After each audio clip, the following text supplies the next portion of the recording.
My name is Chloe Mitchell, and I'm 51 years old living right here in Indianapolis, Indiana. I've always been the kind of person who believes in working hard and being honest, you know?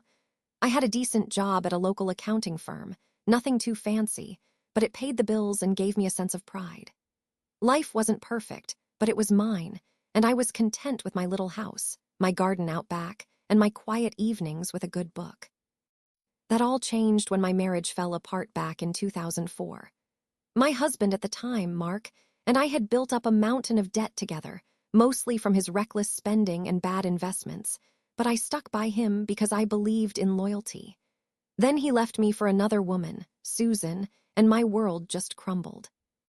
The divorce dragged on until 2008 because he couldn't be bothered to handle the paperwork properly, leaving me drowning in over $100,000 of debt that I had to face alone since he hardly worked during our marriage. The court ordered him to pay me $300 a month in alimony, but it felt like a drop in the ocean compared to what I owed. Mark married Susan in 2009, and watching them start their life together while I struggled to make ends meet was like salt in the wound. I tried to move on, focusing on my job and paying down the debt little by little, but it was exhausting and lonely. I couldn't help feeling bitter, especially when I heard through mutual friends that Mark and Susan were living it up, ignoring their financial responsibilities while I scraped by. It wasn't just about the money. It was the injustice of it all, the feeling that they had wrecked my life and gotten away with it. That's when I knew I had to do something, not out of hatred, but because I needed closure and a sense of fairness. I started by keeping meticulous records of every payment I made, every bill I struggled with, hoping that someday it would matter. I even reached out to a lawyer to see if I could get the alimony increased, but it was a dead end. The court said Mark's income was too unstable.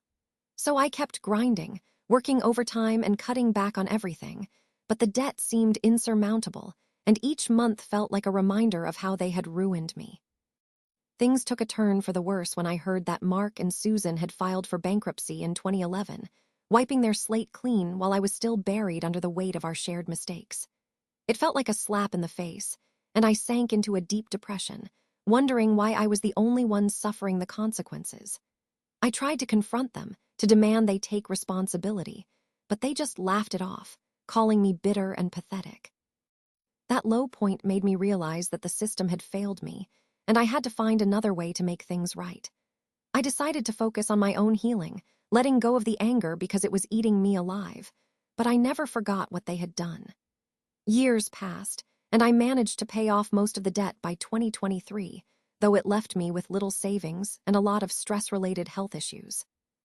Then, in December 2024, I got a call that Susan had passed away after ignoring a serious illness for a week. She died of organ failure at just 51 years old. It was shocking, but part of me felt a grim sense of justice.